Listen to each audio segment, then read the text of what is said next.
Voice of Husker Nation is on the air. This is Hail Varsity Radio. Insight, opinion, expertise, along with the biggest names talking Nebraska sports. Join in with the show at 402-489-1240 or 1-800-825-5865. Now, here are your hosts, Chris Schmidt and Elijah Herbel. Welcome to it. Great to be with you on a Monday. It's Hail Varsity, and it's Chris Schmidt, it's Elijah Herbel, it's Justice Rhody. 489-1240 to get in. If you didn't get in on Real Red Reaction, I can't, we've talked Therapy Monday before. This might be some shock therapy because Matt Rhule was in front of the media today and asked about the direction of the offense. Are changes going to be made? What's going on? Why is this where the offense and the team is at in week 9? You're going to have ebbs and flows. It's year 2. You're still trying to build this thing right. But Nebraska fans, those that stayed and those that started at Memorial Stadium on Saturday are just, the word to use is exhausted. Nebraska fans are exhausted. And we talk bar tabs all the time. Matt Rhule's got a healthy bar tab from years and years and years of, bad seasons, bad football. And you've had a couple of ball games that was bad football. It was bad football against UCLA. It was bad football against number 8 ranked Indiana. And you can't take this this teeter-totter of, are you going to show up one week and play your butt off against Ohio State and then completely not be interested or not be ready or get worked by a team like UCLA? And listen, I watched UCLA up close and personal. They've got some dudes. They've got some talent. But this is the second time in 2 years you've been flat-out out-coached by, at Michigan State, it was an interim staff.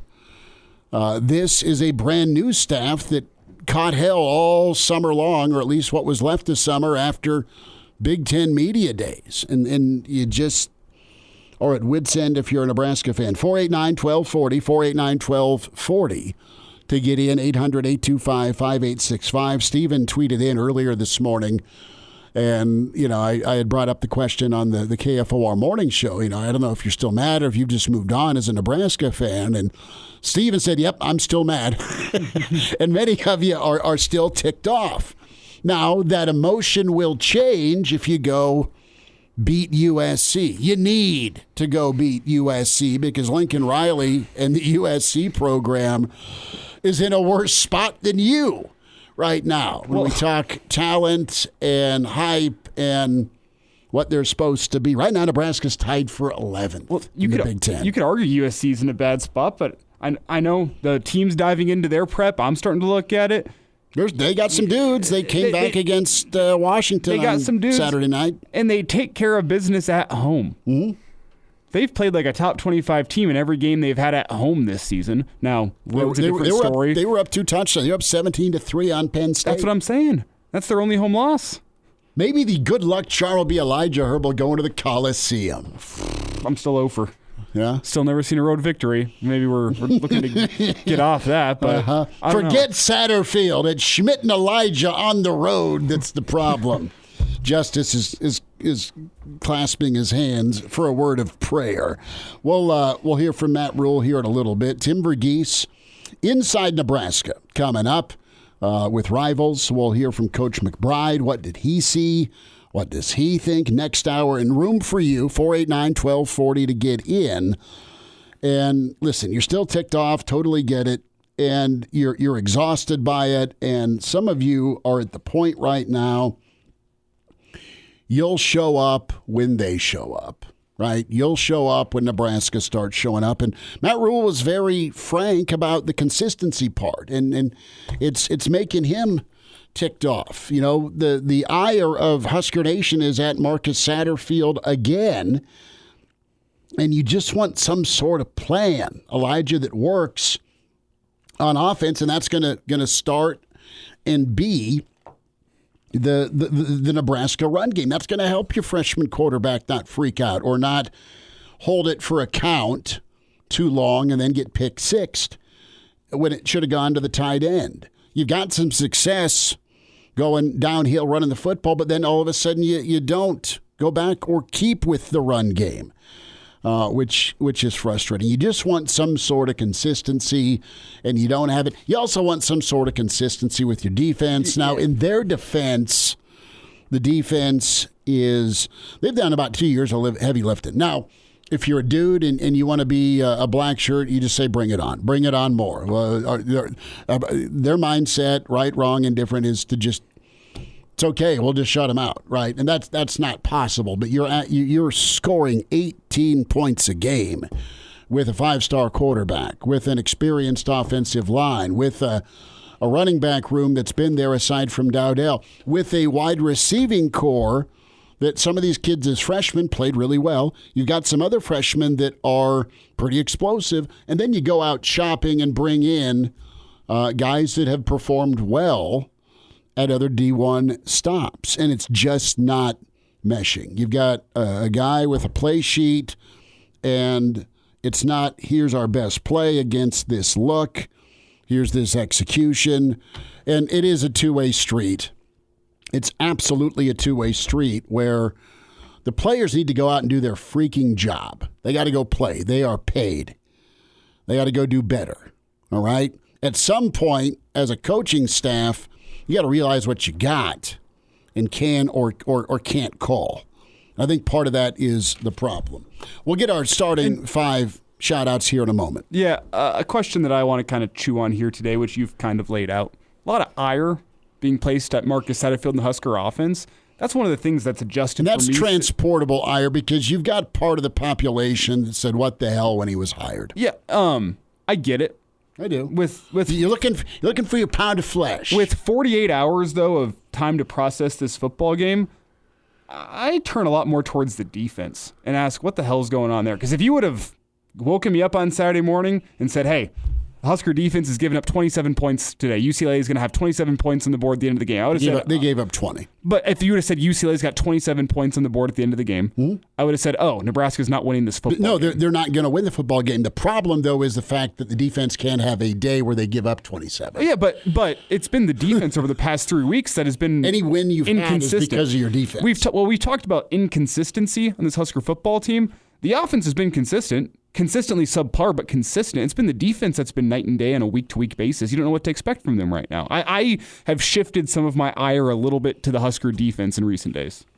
489-1240. We'll get some phone calls on. Great Red Shark is in. Don't lie to me. Don't you do it. Dottie Trump is in. Mr. Erickson here says, love listening, but I'm taking a break from anything Huskers for a few. There you go. That is where the fan base is at right now. A lot of the fan base, not all of you. I don't want to lump it all into assumptions.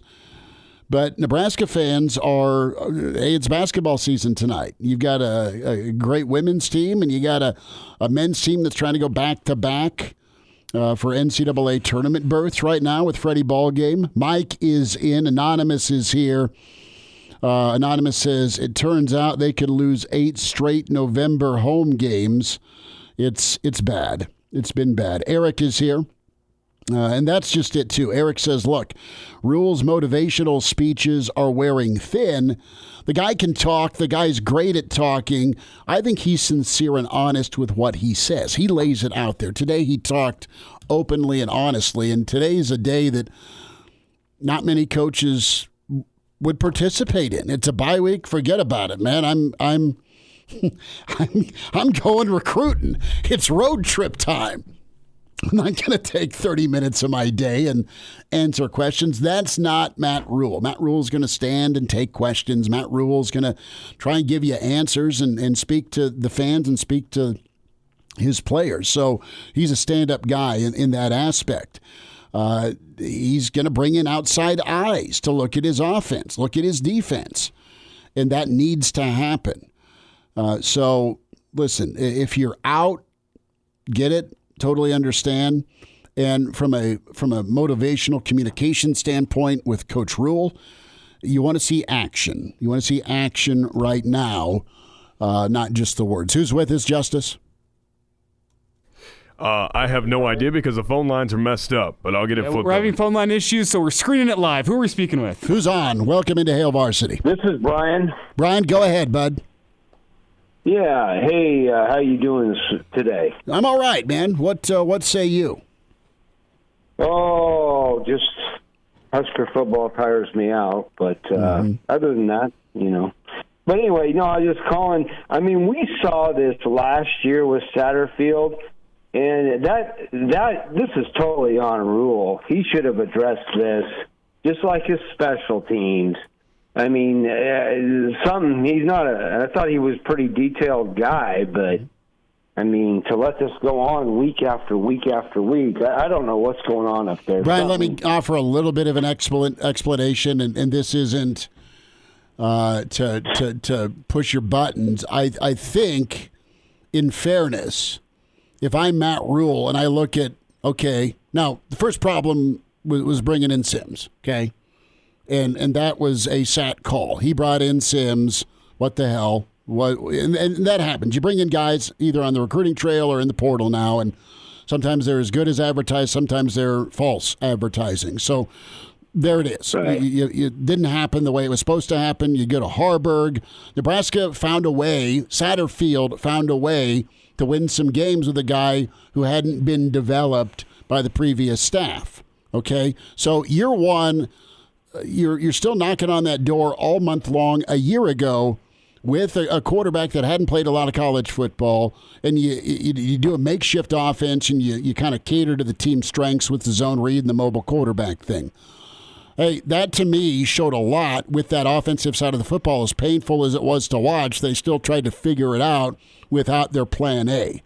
This year's different for me because you get the 5-star. You've got an experienced offensive line. You've got the difference maker at quarterback. While you'll have freshman mistakes and lumps, the guy still should be a fit for the offense you want to run. But you just have a refusal or lack of faith with the run game to help the guy out. Yeah, that's where I'm at. If I'm Dominic Rhule, I'm getting either some changes are going to be made, or I'm getting my kid out of there because it's not good. I totally did not blame him. Brian, appreciate the phone call, bud. 489-1240. That's the old that's the old elephant in the room. Is the fan base is freaking out about? Is there a U-Haul with in Dylan's future? I don't think so. We're having to just go surprise me here. If it will do it live. Yes, we will. But don't you go that route. Hi, who's with us here on Hail Varsity? Thanks for calling.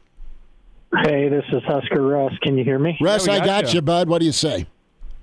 Well, I thought about it. I've been along this ride for many years, seen the 90s, seen everything in between, and I'm just of the belief that we got to stay the course. I liked what I heard from Rhule today. He's not so egotistical that he's going to do this himself. He's willing to bring people in, look at problems, see what we can do to fix it. That shows me true leadership. I'm here to support and give these guys positive reinforcement and positive vibes that we can get mentally tough and tougher and get stronger and do something in these last 3 games. So Rhule gave me some hope today. I know he talks a lot, but the fact that he was willing to go and have somebody come in and look at it, and he's not so, once again, egotistical that he's just going to do it or he's going to cash it in. I think that shows me a lot. So I think Husker Nation, we, get tougher, stick together in all kinds of weather, and let's support these guys. Let's knock off the negativity, and let's go get it done. Hey, Russ, appreciate your phone call, man. Good stuff. That's another side of things where this is the guy you wanted. This is the guy in year 2. And I'm not there. I've been through too many of these resets, firings, and go get the next savior. Well, I'm not going there, but there needs to be a look, Elijah. There needs to be a look at off and get it fixed. whoever that is, whether it's on staff or not, get it figured out. Well, with Husker basketball kicking off their season, let's look back at Hoiberg. I mean, after year 2, he completely recalibrated his entire system. He swallowed the ego. He didn't say, hey, I was great at Iowa State, so I still understand how to coach modern college basketball. He took a comprehensive look at his program, made some changes in terms of recruiting strategy, in terms of how they wanted to go win in the Big Ten, what they did offensively. He learned. So I'm not willing to say it's too far gone for Matt Rhule and this thing is dead. We've seen him have success at Baylor, at Temple, reviving football programs, but it was a slightly different college football at the time. No NIL, no transfer portal. They're still learning to do there. I think transfer portal strategy has to change. I think there's got to be changes made to the coaching staff.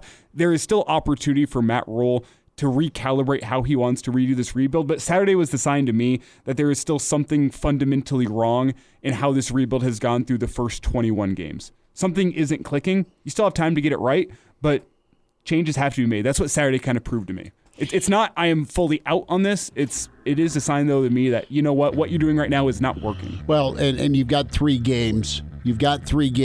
And if, God forbid, some of your older guys aren't getting it done, these guys aren't freshmen anymore.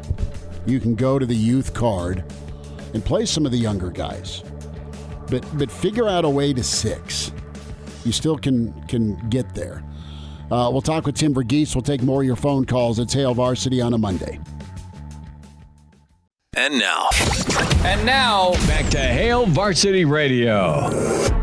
Back into it. It's Hail Varsity. Chris Schmidt, Elijah Herbel, Justice Rhody. Tim Verghese with us from inside Nebraska. I think we have Rick on the line real quick. Rick, is this you? Rick, do we have you? Is this Rick? Who do we have on the phone lines? This is Gary, but I'm not Rick. Rick? No, Rick. It's Gary. Gary, what do you got to say, bud? We'll sneak you in real quick. Oh, man. I've been a ticket holder for over 50 years.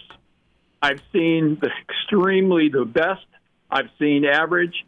And within the last decade and the last year, I've seen some of the worst. You know, people talk about, and I'm not going to come crying down on the coach, but I will say this. I don't want to hear him talk. I would simply say, get it done. Let's see it. Until we can see it, you can say all you want. It isn't getting done. Let's see it. Get it done. Thanks much. Appreciate you. Thank you, Gary. Yep, and Nebraska fans want to see it get done once or a few more times. Tim Verghese with us.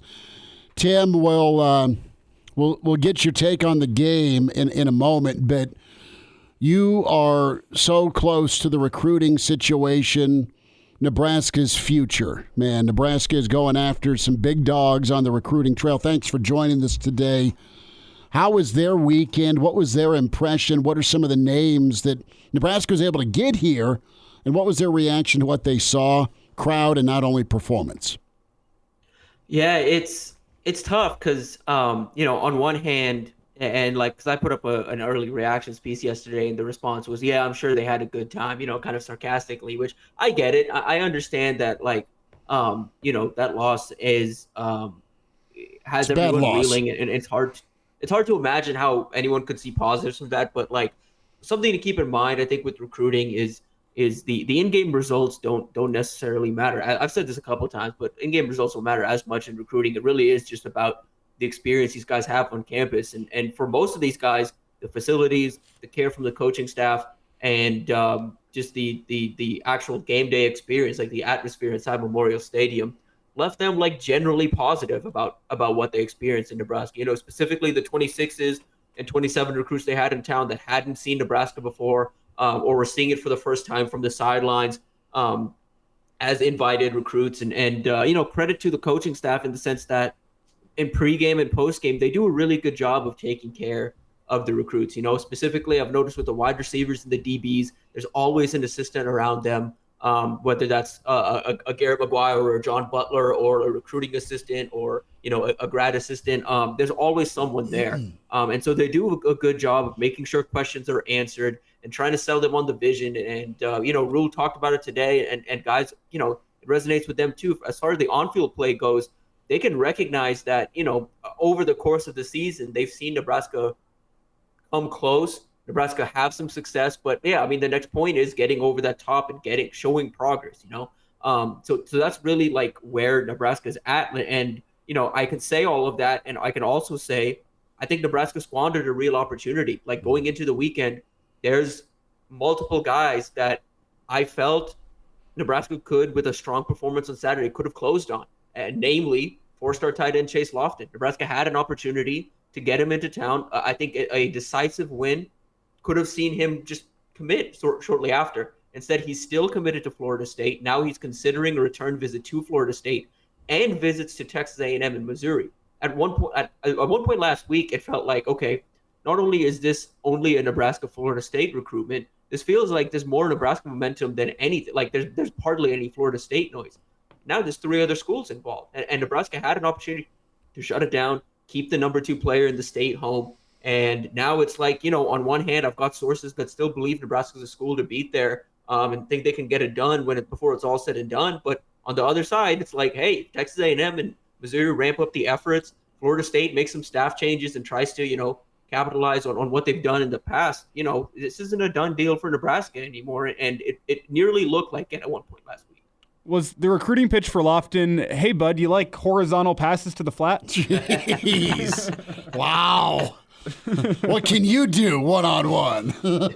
Yeah, and it's like, if Dylan hits on that seam throw to Thomas Fedoni out of halftime, maybe it's a different story. Maybe we're talking about the usage of the tight ends a little differently. Maybe we're talking about a lot of things differently, but that didn't happen. Nebraska has missed opportunities, and when you're a guy like Lofton, who obviously committed to a Florida State program that's reeling, but there's playing opportunity there. On one hand, Texas A&M, Missouri, they get involved. Both those programs are arguably more successful than Nebraska right now. And then in Nebraska, you've got the tight end depth that they currently have.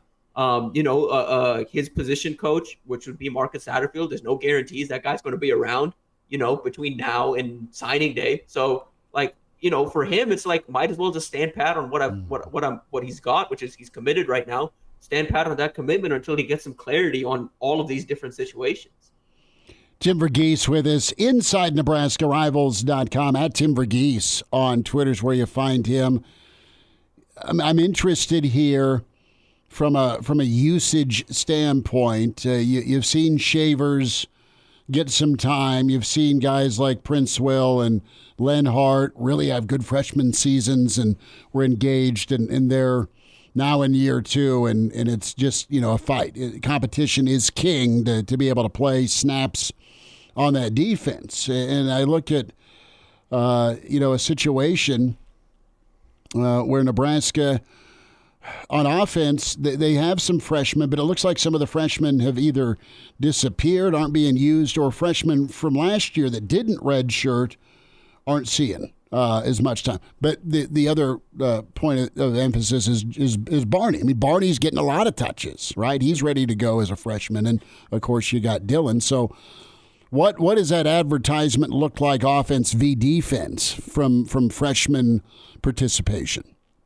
Yeah, I think offensively, I think the message and, the guys that are, they see an opportunity to come in and play at the skill positions. At the line, it is what it is at this point. I mean, you look at the 25 commits they have, all of those guys on the line are developmental prospects. It's not like those guys are coming here to play immediately anyway. Defensively, it's been this like, hey, if you can earn playing time, you're going to play. And that's been a consistent message from like the assistant coaches up to Tony White of, reps are earned every week in practice. If you come out and you ball, you play. We've seen like, we talk about Shavers and Amari Sanders and some of those guys on defense, but like Willis McGahee, he's earned more playing time by his play in practice. Amari Sanders, a guy that they saw as a guy that's probably going to redshirt, but these final few games, is there a world where, Rhule said today, final 3 game redshirts are kind of off. Like, is there a world where they try and burn his redshirt because he gives them something other guys don't? Keona Davis, a guy that's been in the rotation. So there's opportunities to be had, and I think defensive recruits see that. And recruits in general, I think, do see that, like, Nebraska's not afraid to play freshmen. It really is at this point, like, Nebraska's checked so many different boxes. The one box that's left to check is just progress.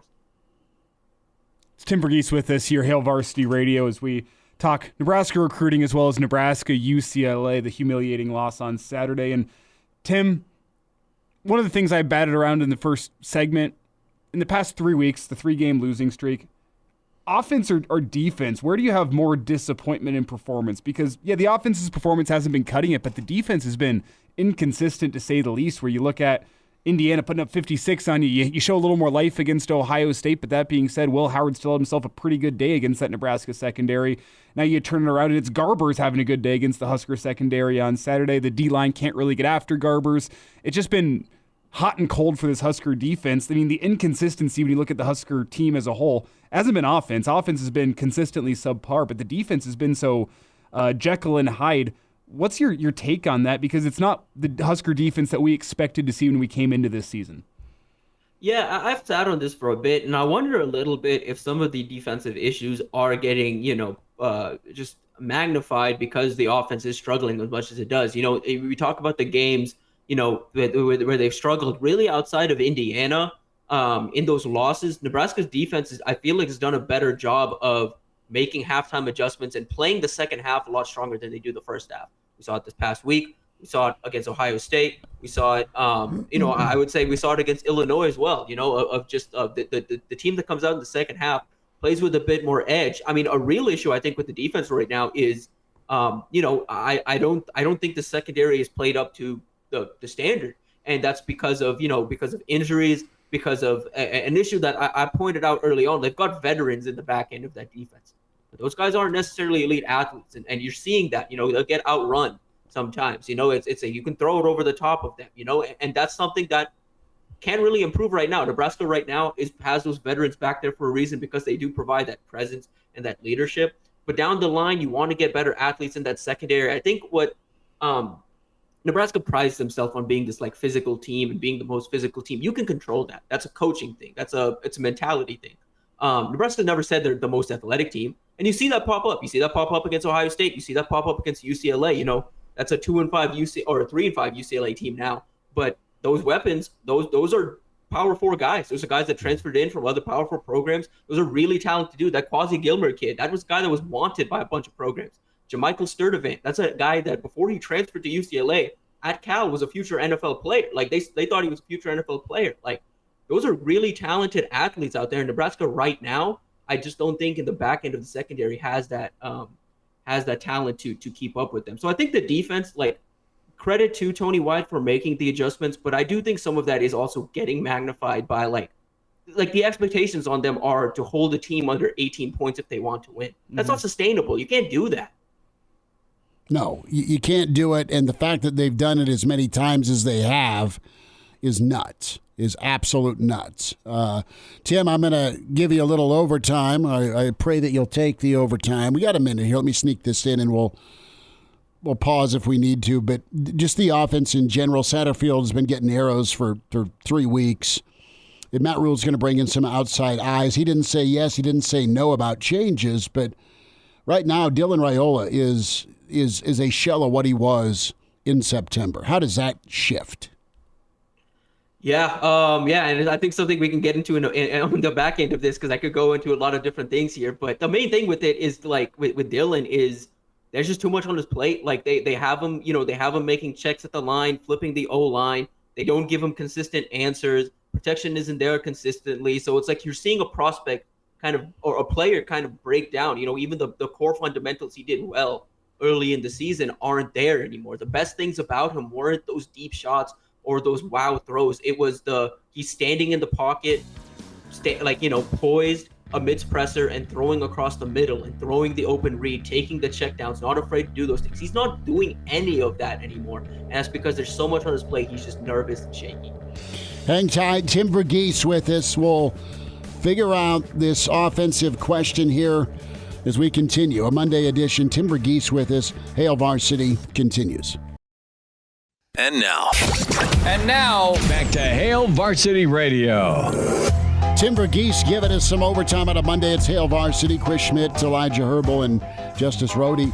Tim, we were talking Dylan Raiola. What is the offense that Nebraska needs to be here? And I think I'm going to sound old and get off my yard-ish here, but I think the run game is desirable. Be good, be physical, help your quarterback out with the run game, and I think that's how you win football in the Big Ten. And if you get a 5-star that can sling it, man, with a run game, watch out.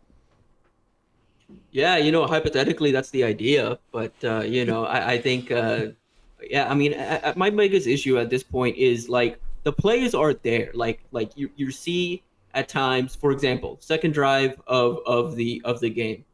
They get saved by that. What was it? The unnecessary roughness or taunting. It was taunting. It was a bad taunt call. That extended that drive. And the play calling before that was just, hey, 3 and out, very uninspiring. But the play calling after that penalty on that drive was, okay, Nebraska threw some tendency breakers. They gave them some different looks. They gave them looks that they haven't really seen or they haven't really shown before. And they were able to march down the field a little bit and score. But then you get back, coming out of halftime, and then you throw it on the first play. It's like, how are you? What is that doing to build confidence in your young quarterback? Like the very first drive of the game, throw 3 straight times. You don't even give your quarterback an opportunity to see how the defense is playing him. You just threw him out there and had him throw 3 straight times. That's not how you like. That's going against everything you say about wanting to be this team that leans on the run, about wanting to that wants to be more physical, like that wants to own time of possession. Throwing 3 times on the first drive of the game doesn't do that. So my biggest issue right now is the plays are there, the opportunities are there. It's not sequenced right and it's not executed right. And that it depends on a variety of levels. Right now, Dylan Raiola, he's not executing at the level he was at the beginning of the season and up to his expectations for himself. The line isn't executing to the level they want to. The receivers, they were better at getting open on Saturday, but it wasn't consistent. And, that's another issue. And then from a play calling standpoint too, it's like, okay, they get inside the 20 and they start to get bottled up a little bit. They start to, they feel pressure and they get mad. Like something that's lingered for me with this offense that should frustrate a lot of people. There were times in that game where UCLA felt they were fine just zero blitzing and not even really disguising who the blitzers are, not even trying to do like a sim pressure look or anything. They're just like, we're sending all 6. And we're banking on none of these receivers getting open and your line not being able to adjust to this. And they were fine doing that again and again and again. It happened multiple times. That happens one time, you adjust immediately and you get a receiver on like a little crossing route or something to throw. So Dylan has something to throw hot to. There was none of those solutions or none of those answers. It's like, that's middle school stuff. That's high school stuff. Fair enough. Justice, jump in here. Yeah, Tim, I wanted to ask you. You tweeted out earlier that Nebraska was bringing in a junior college offensive tackle product, and the chat's been talking about it, and I wanted to get your take on this. Is that a viable avenue for Nebraska to go to address some of these holes in the experience that they have currently on the team? Yeah, I don't think. I mean, at this point, like I don't think so. I mean, like the junior college is more like an evaluation of. They wanted to see him up close. They wanted to see kind of how he'd fit in the program and do some of these like in-person measurables with him. It was more like an evaluation visit for him. But for Nebraska, it's I think at this point, if you want to fix the O-line, it's going to have to come through development. The young guys in the building like Preston Tuamu, Grant Bricks, Gibson Pyle, etc. And then you try and hit the portal. Try and find find veteran contributors in the portal that at least give you some quality depth and give you some rotational pieces. Like, you wonder, if Gatula had this full year to develop rather than be on the field, how much better would that set him up for next year? On the flip side, it's like, how much is this playing time now going to set him up for the future? So, yeah, I at this point, there's no easy fixed solution to the O-line. It really is, how much do you believe in Donovan Raiola's ability to develop? And, I'll say this to his credit, like, I think some of the young guys that are his guys that he brought in and has developed himself have played, pretty well, like well enough. I mean, Gatula's one that struggled, but he's in a tough position. He shouldn't be in this position at his age. It just is what it is. But you look at the young guys, you see the progress that Grant Bricks has made in year one, the size that Gibson Pyle and Preston Tuamu put on. There's hope, hypothetically, but again, at this point, we have no reason to trust until we see it. All right, Tim Verghese, inside NebraskaRivals.com YouTube channel. Be sure to check out what Tim and Steve and the crew do with Rivals and Inside Nebraska. Tim, take care, bud. We'll check in next week. Appreciate you much. Yes, sir. Of course. Y'all enjoy. All right, there he is. That's Tim Verghese. Good to hear his thoughts. We'll hear from Coach McBride in about 25 minutes. Let's hear from Coach Rhule. right now. And when it comes to the question everyone was wanting an answer to, are you considering changes to jumpstart the offense? Cut to here, Matt Rhule earlier. I think my job is always to consider everything. I think part of that is, what are the problems? What are the issues? It's looking at everything. I think one of the first things I'm doing this week is, I have a lot of friends in the business, had some outside people kind of come in and look at, hey, tell me what you see. And I think that's probably, at least in my history, one of the best things you can do is just have a fresh set of eyes, look at it. And so I'm going to have some people that I trust look at both us on offense and on defense, and kind of look at what we're doing, and then go from there. Cut 6. What a non-answer. Well, maybe not. I mean, you didn't get a no, but you didn't get a yes. Let's sneak in cut 6 here, as Coach Rhule was asked about. What do you think of Sat's play calling? I think that's part of my job this week is to look at it. I think I don't have tremendous issues at times like, why do we call this, why do we call that? Because all those things are kind of game planned during the week. Are we game planning the right things during the week? That might be one of the questions, we have to talk about and look at it. But if you score 18 points, you're going to, what you say, 18.1 a game, you're going to be under fire, right? It just is what it is. So me as the head coach, Sat as the OC, everywhere. I think it's really, really important, though, that our players take accountability in it as well. Right, like we don't call any plays that they can't execute, and when they, it's kind of like a slippery slope. It's like when they jump up and make the catch, it's like, hey, great job, Isaiah. But when they jump up to make the catch and they don't make the catch, it's like, come on, Sat. And so I just want all of us in the program to all take accountability together, and that's the introspection I talked about this week. So we're looking at everything, and the same thing on defense. We can't go out there on defense and let them just go right down the field against us. When they took the ball, it was a smart move by them. Had we won the toss, I probably would have taken the ball because they've been really hot early. But we didn't play defensively the way we've been playing. And but yeah, 18.1 points a game, you're going to take. There's nothing you can say. It's just not good enough. So we'll hear from Matt Rhule before we wrap hour 1 here. Another bit of a non-answer there, for being honest. Well, you want him to crucify somebody in public? Did you want him? And I'm not saying yes or no, good or bad. I'm saying, were you expecting him to come out today and say Marcus Satterfield is no longer our offensive coordinator? No. We have demoted Marcus Satterfield to just tight ends coach? No, that's not going to happen. They're going to try and work through it, and then make a decision after the season whether to move forward or not. And they got to take some input, man, because like it or not, you got a 5-star quarterback that's going to have options. I'm not insinuating that he's looking around. I'm not insinuating that at all, but it's a reality that there'll be phone calls if your offense continues to suck. We'll wind down hour 1. And now, back to Hail Varsity Radio.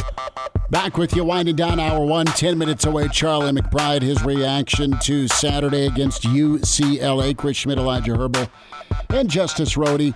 Let's go to the phone lines.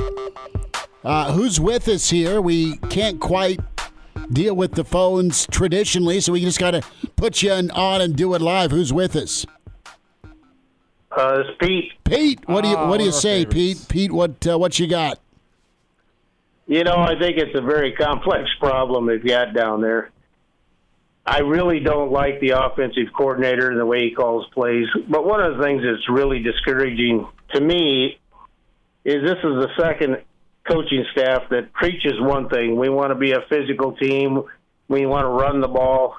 And then you get the offensive coordinator saying, yeah, I probably screw up. I got to stick with the run. And the first thing they do is 3 passes here and 3 passes there and all this stuff.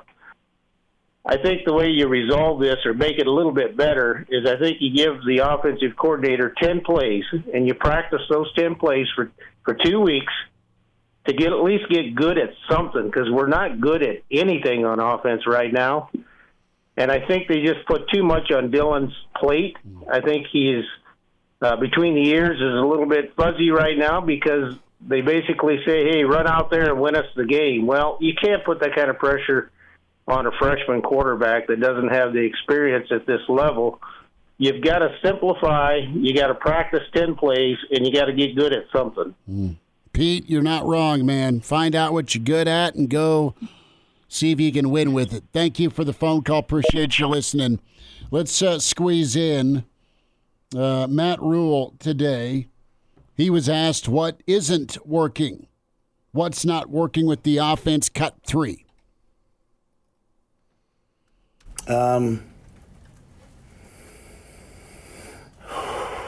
It's a great question. We're not able to run the ball to control the game. I'm a big believer that you have to be able to control the game, and we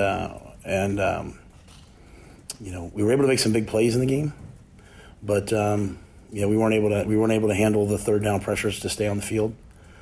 And as I've said to you guys before, it's very hard because I don't want to throw the kids under the bus. Or I don't want to throw, because it could be one person here, one person there. I just think at the end of the day, we get a couple of big plays, and then all of a sudden we're off and running, but we're not able to run the ball consistently enough, and we're not able to stay on third down. So I'd say it's a little bit of everything, to be quite honest. I mean, I think if you watch us, we're just not playing well enough on offense to have a chance to win. And then, the last 2 games we're facing, Ohio State and UCLA, and we have the ball at the end with a chance to go win it. We've got to go win it, and we have not been able to do that. So it's not a great answer. It's not like hey, we just got to fix this one thing. We have to just play better, and that's Coach Better. And I think that's my job this week, is to look at it and say, hey, what can we do? And hope that the players, instead of saying, well, he's got to do this, he's got to hope that the players say, hey, I've got to go do this better. You have a couple of really bright spots. You have Ja'Cory out there consistently making plays. I think Ja'Cory's, he's like a lightning rod out there. And Isaiah showed up in the last game and made some plays. We just need a lot more of that. And we have 3 opportunities left to do it. We've got to play better. That they do. We'll see what can get done. And who is going to get it done? Those sets of different eyes. We'll hear a pretty veteran voice. Charlie McBride. Monday with Charlie coming up at Hail Varsity on a Monday. This is Christian Peter. I'm sorry, but the stories I have about Charlie are not appropriate for the public. The right case of the Mondays. It's Mr. Blackshirt, Charlie McBride, on Hail Varsity Radio. Back with you. We're into hour 2 at Hail Varsity. Chris Schmidt, Elijah Herbel, Justice Rhody, Tim in the stream, Ken, Captain, Loose Lips, also checking in. Dion here. Justin says what's up as well. We'll get to plenty of your comments coming up. Mr. Blackshirt with us, Charlie McBride, a Monday with Charlie. Coach, hope you're doing okay. It was a rough one on Saturday for Nebraska fans. What's your reaction to Saturday? Well, we just can't put, 2 halves. We can't play it consistently, and to play it, I thought maybe we'd start getting a little bit owly after that last game, but one of these games we're going to put some knots in somebody's head. I don't know what what's holding them back in some cases, and there's a lot of times I think that sometimes, and I hate to say this, but they might have too many kids out there they're trying to take care of in practice. Wow. And and some of the guys aren't getting their reps, and I think these last 2 games they ought to stick with 2 teams, find out who the guys are, and alternate then their alternates, and really put it to them. And some of those other guys, you just got to kind of sit them down, and it's too bad. But they've got to get some reps where kids are getting their time. And I just watched the film on Indiana, and they probably have about 65 or 70 guys out, and they're getting reps all the time, and that's why they're doing what they're doing. I mean, they know that they did it all summer, and they're doing it now. Charlie McBride's with us, Hail Varsity Radio. Coach, interested to get your thoughts on the offense. Matt Rhule's bringing a fresh set of eyes in. He didn't say he's making any changes, and I know that's the fan base has had enough of the offensive coordinator. You yourself took heat from time to time and have lived to tell about it. And but 18 points a game with Dylan at quarterback and this offense, they just don't seem to know what they want to do, Coach. That's the look. Yeah, well, the one thing is if they're going to use another quarterback, I don't. Is it that for sure that they're going to go with Harvard? Dylan's going to be cleared for USC. That's the expectation. The expectation is he'll be good to go for USC. Yeah, well, by 2 weeks he may be all right. Yeah, he should be good. Yeah, but the thing is one of the things is it's tough running with a running quarterback, a kid that doesn't have any speed, which he doesn't have. He could probably lose a few pounds, and they could probably work as hard with the track coach and get a sprinting program or a running program of some kind, and got a little bit more speed and things like that. But that's up to them. I don't know. They have a quarterback coach and he knows everything, and you're talking to an old man. So but I do know one thing: we've got to get some movement back there, and if Harburg's going to play, then they need to get Frank in to get the quarterback running program in, and that's an easy one. Mm-hmm. With the quarterback running with football and a lot of draws and stuff like that, and you can really hurt somebody with them. And it comes off a pass and stuff like that, and so it's a million different things you can do and do it fast. Without causing a wreck, you can still do the things you're doing and and put that in. But if it isn't that way, if that isn't the case, then they'll go with the quarterback they got, and that'll be it. That's the way you go. And you want it that way, I guess. I'm not there, so I don't know. And it sounds like to me that we might be better off with the quarterback we have now, and give her the gun and get those offensive linemen and defensive linemen fired up and get them cranking. That's the thing. I think the biggest thing is getting them to play. Every kid is different as their face, and you got to find their, where that thing is that gets them, all together. And I think when you talk in terms of, and to the players about the game itself, the head coach, I think probably more, but I mind myself, I talk to the defense, and, you spend more time with, talking about group type of things. Caring about each other and just things like that. But you make it more of a group family thing, and somewhere you make them feel that they're responsible. Charlie McBride's with it. Yeah, you're good, Coach. Charlie McBride's with us here on a Monday edition Hail Varsity Radio. The Blackshirt Hour rolls forward. Charlie, as you look at this performance, one of the things you talked about was getting your lines of scrimmage fired up and ready to play. It was pretty clear early in the first quarter. Nebraska was not as fired up as you've become accustomed to seeing them.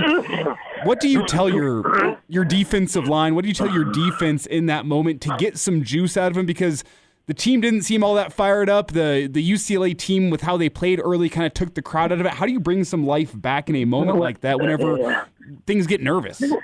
Well, as you know, if you don't get pressure on the quarterback, you're really putting the screws to the secondary. Mm-hmm.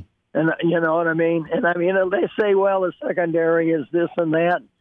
But, you know, if the secondary really plays well, then usually the front seven guys are playing pretty good. And so who knows what's going to do, what it's going to do. And I think that we got 5, 6 defensive linemen that are working really close together. Yeah. Coach, we can put you on hold here to go get some water, or do you want to just get caught up later? Just take him down. Oh, yeah? Well, Justice, talk to him off air, would you, for us? Okay. Coach is, God love him, going to the doctor tomorrow, but hacking away. Sounded like you a couple weeks ago. A little bit. Yeah. Right. Yeah. You've been spending time with Charlie, right? It's not. I have not. You being typhoid Mary? I was wondering if Coach, lost his voice during the game, but Justice, just ask Coach what he wants to do. All right. So we'll see if Coach is needing to get some R&R, which is totally understandable. Yeah, well, I think a lot of us needed some R&R after that game on Saturday. I tried to get some R&R yesterday watching my Broncos. Yeah, how'd that go? Thanks for the advice to start your Broncos quarterback. He had a good fantasy day. He caught a touchdown. That's 6 points. Mm-hmm. What was the score? 41-10. Uh-huh. That was a severe beating. I believe Bo Nix was still a top 10 fantasy quarterback this week. Uh-huh. Bad week. Quarterback 13. Uh-huh. Which, to be fair, you're in a 12-man league. Yeah, that's true. So if all other 12 are taken, it's not a bad performance. Yeah, it was a bad week for the old Kick-Ass Incorporated. Husker Cub checks in. Wait, who'd you end up starting? You started Flacco, right? I started Love. Oh, okay. That's not awful for you. Not great for you either, considering the downpour these playing. Husker Cub checks in. Seems like we're moving the ball on the ground at times and then abandoned it. Tim checks in from Idaho. Says, I want to believe Rhule knows a lot about football and can see that his offensive staff doesn't know how to plug and play with the guys that are here. Got to make some tough decisions to make changes that are needed. Tiger Shark says, Coach McBride dropping knowledge. Do you want to go check on that for me? Mm-hmm. Yeah, we'll get some thoughts here. Game Dog checks in on Coach McBride as well. We're trying to talk with Charlie to see how he's feeling, if he can jump back on. Jay Moore going to be with us. So we'll do that. Captain says Rhule threw his defense under the bus and protected Dylan at the press conference. I think Captain, he was pretty pointed with the defense. It wasn't pointed. I guess that's the wrong term. I look at the fact that the defense needed to come out, play better, and get off the field, right? They needed to get off the field. So you have the offense being the problem, clearly, here. Game Dog's asking, why did Matty throw his D under the bus? He let his quarterback off the hook. You're going to have to play nice, like it or not, with your 5-star, I think, and that goes everywhere. Is Coach jumping on? We're going to give him a 5. Okay. Coach, I was just making sure you're doing okay, bud. Listen, I can hardly talk to you, but let's go. I'm ready. It's Monday. No, last thought. It's a bye week. The offense is under the microscope. What can Nebraska get another win? Right now, there's very little hope by the fan base. They'll get another win. They're going to get another win. And I don't know if it's going to be this week or they may get 2.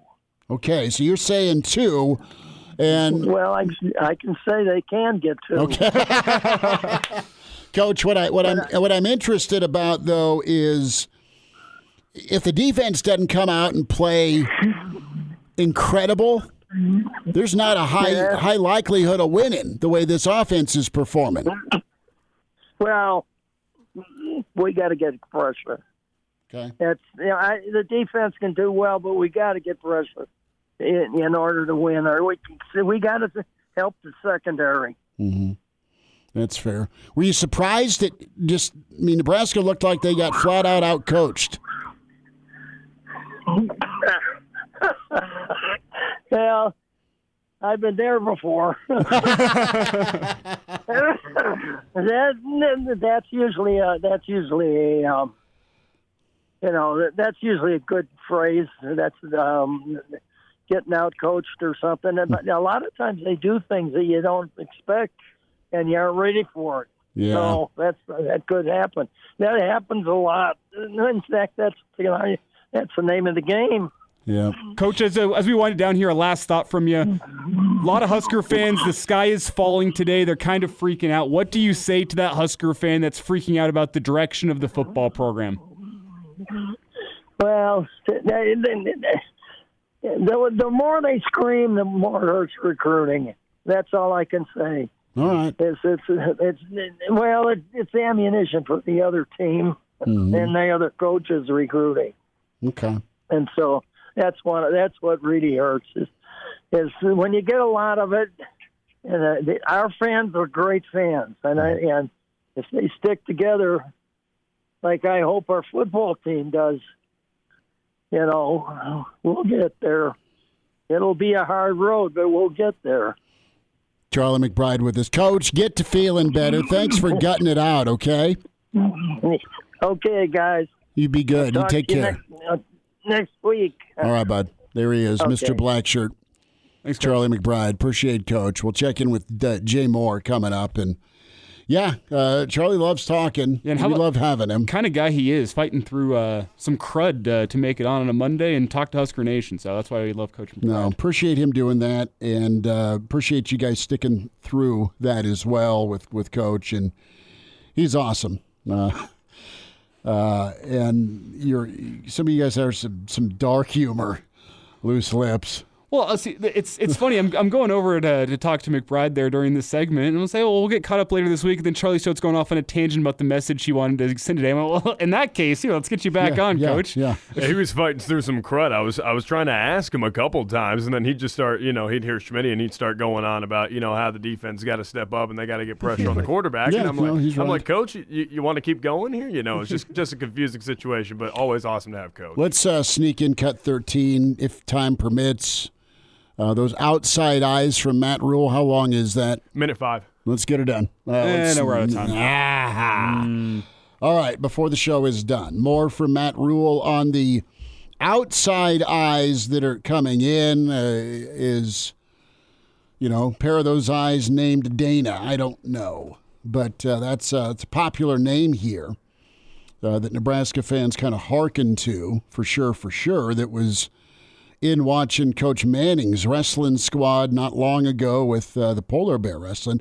We're going to have Mark Manning on Wednesday, man. Excited about that. Can't wait to have Coach Manning. Saw him today at the presser. He's the best dude, man. And he has a hell of a wrestling squad, guys that'll be back. We'll check in with Jay Moore. You catch Jay on Big Red Wrap-Up, and we'll hear what he has to say about Nebraska. You miss any part of Coach McBride, get to Spotify, iTunes, Google Play, or YouTube. Search Hail Varsity Radio. Jay Moore on the way with Hail Varsity. All-State, 2-year starter, and rush in for the Big Red and NFL vet. Who's Dudeness or Duder or, El Duderino if you're not into the whole brevity thing. It's Blackshirt Jay Moore with Hail Varsity Radio. Back into it, it's Hail Varsity, our Blackshirt Hour. Jay Moore with us, Blackshirt Husker NFLer, and you watch him on Big Red Wrap-Up on Tuesday nights with Nebraska Public Media at JMoore44 on Twitter. Well, Jay, what a roller coaster 2024 has turned out to be. Any comments or thoughts on Saturday, man? You got a whole bunch of ticked off Husker fans and their their ire is still at the offensive coordinator, but there was major problems across the board Saturday. Yeah, obviously was, again, I stand here, multiple times every year and make this kind of the same comments that I didn't expect that. Thought Nebraska was, beyond that. Thought they'd play better than that. Probably get into some other philosophical issues, process, all that stuff that we've touched on, whether it's this year, last year, previous staffs, but kind of the same thing as just showing up. And that's consistency issues, lack of preparation. There's a lot to digest from that one this weekend, and just complete 180 reversals from what we saw last week, a couple weeks ago against Ohio State. Obviously, the performance against Indiana was not good. They gave you hope with the performance at Ohio State, kind of like, all right, maybe that was fluky. Maybe that was, an anomaly. And then because of the performance of Ohio State, you're like, okay, maybe they're sick and tired of being sick and tired. And they've learned their lesson the hard way, but apparently not. Just the same issues, just kind of show up, slow starts, can't get off the field on third down. We've seen that numerous times this year. And obviously just the lack of explosiveness on the offensive side of the ball. And it's another game that Matt Rhule's lost here when the defense has not held the opponent to 14 points or less. That has not happened. If a team scores more than 14 points, Nebraska loses. And that's just too much to put on the defense. The offense has got to kind of figure it out. And I guess you could throw the special teams in there, even with a mixed extra points. So everybody just was off. And there's really no excuse for it, in my opinion. I've ran out of excuses and ran out of ways to defend certain things. That one is just that's on everyone. That game's on everybody. Everyone needs to do better from top to bottom. And you got a week. You got 10 days to 12 days here to figure it out. Wherever till they go to USC, because obviously these last 3 games are going to be tough. And we know what that magical number is to make a bowl game. And we know what's happened in November last year and with other previous staffs, and how it's been a struggle. But it's hard to be have some positivity and positive outlook right now, just with that performance when a 2-5 football team comes into your stadium and looks more physical, more prepared, more ready to play. And I'm tired. I mean, coming off a bye week or not, whatever. Again, no excuses. So just wasn't not good. Not good. They got to do some soul searching and figure it out to resurrect, the 2024 season. Jay, what's your response? I think it was pretty clear early on in the first quarter that UCLA just had a lot more life, a lot more want to in that football game. They're bouncing around on the sidelines. They're bouncing around on the field. You look at some of those unsportsmanlikes after the play, and did it hurt their team? Absolutely. That was Nebraska's best offense at times during the game. But I think it also just kind of showed that added want to that UCLA had in the football game. Nebraska didn't even really come close to matching it until they were already down 20 points. Obviously, you can't have your A game in terms of motivation and energy every single week. There's going to be off weeks, but this past week with a chance to get to 6 was not a week that you could have that. What's your response to the fact that Nebraska just came out and looked lifeless to start that football game? Yeah, that's just the puzzling aspect to it. It means your greatest opportunity to get your 6th win that you're going to have the rest of this year. And it was right there in front of you, and they didn't want it. They didn't take it. They take advantage of it. And that's what I alluded to earlier was the fact that UCLA they had the juice, they had the energy, they had the swagger. They looked like a team who was going for their 6th win to get bowl eligible, not their 3rd win of the year. So that's puzzling to me and rather concerning. There's a lot of there's good football players on this Nebraska team. There's a lot of guys who play a lot of snaps. And it's just surprising to me we just can't, with those guys and all they've been through, that they can't, I guess, learn the hard way. And they've been through so many different situations and scenarios of losing football games, finding ways losing football games, and having lackluster performances, and just whether it's been inconsistencies or bad breaks, whatever it is, for this to continue to happen. And it's exhausting talking about it. I'm tired of talking about it. I'm tired of talking about just the same stuff. I don't understand. You don't need 90. The place doesn't have to be rocking. Doesn't have to be. I mean, come out there and play. Create your own juice. You got to do that. And they didn't. I wasn't there. Place looked electric to me. That whether it was not enough energy from the fan, but whatever it is, don't care. Come out and play and take care of your business. But yeah, I just don't like the way things are trending right now. With everything, it's just I don't know where they turn, where they go this week with it. They say players are saying, "Hey, we'll fight back." Well, aren't you? I mean, you should fight back every week. But why does it always have to? Why do you have to go get why do you have to go get punched in the face every week and look unprepared to fight back? Like, get yourself prepared. Put your hands up. Look like you've done your due diligence for the week to get yourself to be prepared. So that's just the whole puzzling thing, and I guess we'll just kind of see how this bye week and stuff shakes out, because top to bottom, man, it's just lackluster and just really confusing in general with everything. And like I said, hopefully they get it figured out. I have faith that they'll get it figured out, but that faith and that whole this whole scenario is looking less and less promising, which I didn't think we'd ever get to this point in year 2 of Matt Rhule. Jay Moore with this Big Red wrap-up at JMoore44 and Blackshirt Hour here. Jay, a lot's been talked about with coaches and players, and Matt Rhule talked today, and we heard some of him in hour 1. And he's not wrong with, asking the players to do their job, do your job, go make a play. Case in point, fire the ball to Fedoni on that seam route versus the pick 6.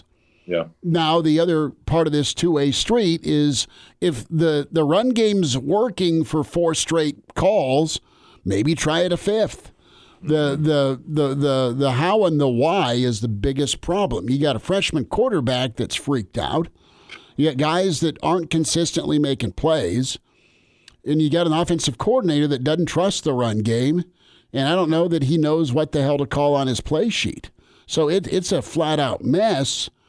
And there's a history of struggle with this guy as your offensive coordinator. I think the biggest Nebraska fans are exhausted. They're exhausted. It's not Rhule that they're exhausted with, but he's the guy in the chair now. It goes back years, this exhaustion.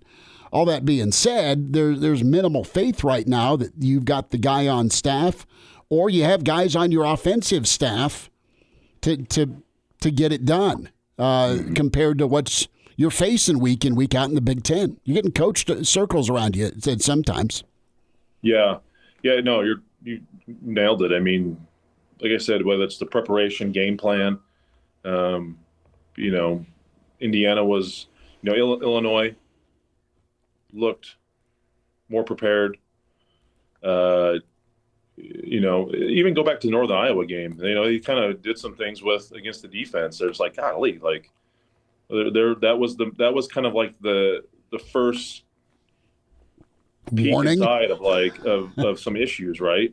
And obviously you're able to overcome those because it's Northern Illinois or Northern Iowa, excuse me. and you have more talent to overcome those issues. But then you go Illinois and kind of get exposed in those same areas, and it's like, it's the first loss of the year, overtime. Bielema knows how to coach in the Big Ten. Okay, you move on. You go play Purdue, sloppy first half. Sure, bad calls in the first half. You handle your business on the road, 28-10. Yep, everything's, kosher. Rutgers, hey, we know they're a good football team, right? Weather's not great, windy. You get a win, you're like, hey, you get out of Dodge with that one. And then, you get a bye week and, you have your Indiana performance and you're just like, what in the hell? So there's just a lot of issues that, that you've seen glimpses of throughout the year, whether it's offensively, defensively, special teams. And everything kind of culminated there and the crap hit the fan in Bloomington. And then, you get it kind of halfway somewhat figured out, Ohio State, and should have won that football game. Don't. And then you get some hope and maybe like, okay, like you finally hit this time where it's like, is enough? They finally learned their lessons. Has the staff and the players have they, finally turned this corner? And obviously not. And you have this performance and it's just, like I said, it's so head scratching and confusing. And there's players need to play, coaches need to coach. And I get that. And you're calling, like Rhule said in his presser, he says, we are calling plays that we know our players can 100% execute. They're not asking their players to do something they can't do. Like we know that. But there's got to be some disconnect of why players why aren't they executing? Where's the message? Like where's the messaging going? Are you not doing things the right way in practice? Or are you not preparing them the right way in practice? You're not giving the right looks in practice. Where is something, is the messaging? Where's things getting, not where the wires are getting crossed, right? There's the why, like you said, Schmidt. Why is that happening? So you got to look at everything, man. You got to look at everything from top to bottom and see what can the staff do better to communicate to their players and to get that message across so they can perform their best on the field when it matters. It's one thing to do it on the practice field against a scout team and where there's no expectations and there's no real outcome, but you got to get your guys ready to do it on Saturdays when it matters and when there are circumstances and there's pressure and there is expectations. So you got to do a better job of that. Going forward, and it's tough to and watch and just see guys regress. Dylan's regressed. He's struggling right now. Definitely doesn't look like the same guy we saw the first 4 games. Hangs on the ball too long. Obviously not seeing the field very good. Not trusting his guys. So that's a problem.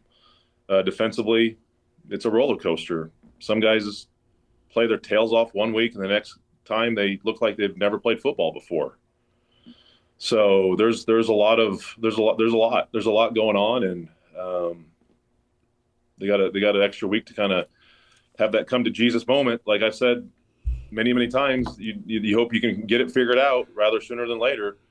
They've met Jesus a lot this season. I know. That's what I'm saying. I feel like a broken record, guys. Like I've been on this show so many times, whether it's this or Bigger Wrap Up or other radio shows. It's just I feel like I'm repeating myself every year because it's the same issues no matter who's on staff. So that's just what's puzzling. And part of that is just the players have. I don't know. I'm not there. I'm not seeing practices during the week. I've seen some spring ball practices. I've seen some fall camp practices. Was very encouraged with what I saw and how they practiced. A lot of effort, a lot of energy. No one sitting around. They're being physical. They're doing, you think they're doing the right things, but I don't know if there's a pucker factor that's happened to some of these guys in games. They tense up, they freeze up, they don't trust themselves. That could be it. play calling, offensive, defensively is not at times. Maybe they're not putting their guys in the best spot to execute. Everything right now has to get questioned. It just is what it is. Everything has to get questioned because progress has not been seen. There's been more regression. So you gotta ask these tough questions, and you gotta have these conversations of why this is happening. And it just sucks that you're having this discussion, after the 9th game of the season. It's easy to kind of have it earlier in the year where they haven't played football yet, but after 9 games, man, it's just like, where did things go wrong, and how do you somehow fix it quickly, with only 3 games left in the season? Jay Moore is with us here. And Jay, as we wind it down, get you out, the $1 million question this week, you talked about play calling. Would you make the change offensive play calling wise during the bye week here? Is there value to that in your eyes? Because a lot of fans are calling for that. They're tired of the Marcus Satterfield experience. They want to see somebody else take the reins. And I'm not saying fire Marcus Satterfield necessarily, but would you make a change and see what somebody else can do from a play calling point of view whenever you have a bye week to work through that? I would. Can't hurt. It can't. I don't think you come out and you make a call, said, hey, the quarterback's coach is now going to, take over play calling duties. I think people will obviously see that if that case at USC potentially being the case, but I don't think you need to make it public knowledge. But it can't hurt at this time to just change it up. Man, it's like you're golfing and you can't golf, you can't make a putt. It's okay to go try a different putter, just to give a different look, give a different feel, have a different voice, just something completely different, just to change it up. If it works, great. If it doesn't, well, nothing's really, you're kind of still in the same, status quo situation. So yeah, I'm not, no need to make a firing right now. I'm not advocating that, but it can't hurt to change something up and have a different voice. And Rhule even hinted at utilizing some, coaches that are in the circle of his friend circle to take a look at things and just have some outside eyes look at it. So I think they're going to look to the depths of every corner to see what can get done to resurrect this, the season and kind of some of these outcomes. But yeah, I think at this point, you can't, you're struggling to score points. You're struggling to move the football. You got to do something offensively to change it up, to put these guys in a better scenario and have Dylan looking like he was earlier in the year. There's everything to me is up for grabs to just tweak or do whatever. Now I'm not saying like needs to be wholesale like changes of philosophies and play calls, but it's just, man, let's just someone with a different feel, how they feel, because that's what the biggest, you watch this offense, like there's no flow to it, there's no reason, there's no rationale. There's some of these play calls, it's like, the play call in the red zone on 4th down, it's like, what is that? It was similar to the Maryland play call last year down in that area, same side of the field. Just things are just, there's no reason, there's no flow, there's no feel to it. It's kind of like, let's throw it up on the wall and see what sticks. And that usually doesn't have good outcomes, unfortunately. Jay Moore's with us. Jay Bird will holler next week. Get ready for SC. Thanks for the time, brother. You got it, boys. Good to spend time with Jay Moore, Blackshirt Husker NFL, or the Blackshirt Hour. That's Jay Moore. That's Charlie McBride. And please check it out on the podcast, Spotify, iTunes, Google Play. You can like and subscribe. Just search Hail Varsity Radio. And always like and subscribe and watch the show on Hail Varsity YouTube. We'll wind it down, tell you who's coming up tomorrow with Hail Varsity. Chris Schmidt, Elijah Herbel, Justice Rhody. And can log on, Hail Varsity YouTube, and subscribe. And now, back to Hail Varsity Radio. One final time, Michael Brunt's with us tomorrow from Husker 24/7 Sports. Matt Schick will join us from Schick and Nick and ESPN. And then Mitch Sherman. Mitch will release The Fury during your bye week. Husker basketball getting ready to rock and roll. See what the Fightin' Freds have going on. And, of course, Coach Williams and company rolled. They covered today. With our man Justice on the call. Yes, you called it earlier? On Big Ten Plus. Okay, love it, man. How are the women? They're really good. Yeah, I know. Yeah, they're awesome. We're big Markowski fans. Yep. She actually broke the record for double-doubles today in a Husker career. 41 for Miss Markowski, but looked good, played up tempo, scored a lot of points. What'd you make of the debut of Britt Prince? She's going to be a very, very good player. Britt was so much fun to watch and do games for in high, with high school coverage, and she's awesome, man. That's a ball player you wanted to keep in state. You got her. And then you got Markowski doing her thing on the block. Let's not forget Natalie Potts. Yeah, she also year looked last good. year. She looks good again this year. Yeah, Britt Prince almost got into it a couple times with some guards. So she's got a little edge. I like it. So she was not wrong. I'm sure they were reaching. No. She was just, she was talking a little bit because, she was cooking some chicks. But hey, I mean, that's funny. I love a ball player that'll back it up. She was talking.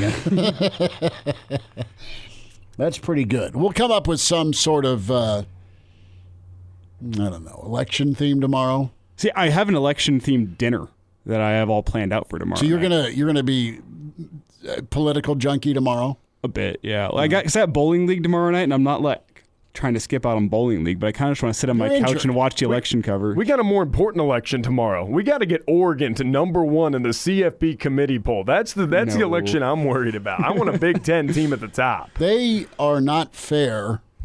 That sounds like a 2-year-old saying. Forgive me, but they run their quarterback who can throw dimes just enough to mess with every other defense, and he's fast. And every Nebraska fan saw him streak down the sideline for 68 yards.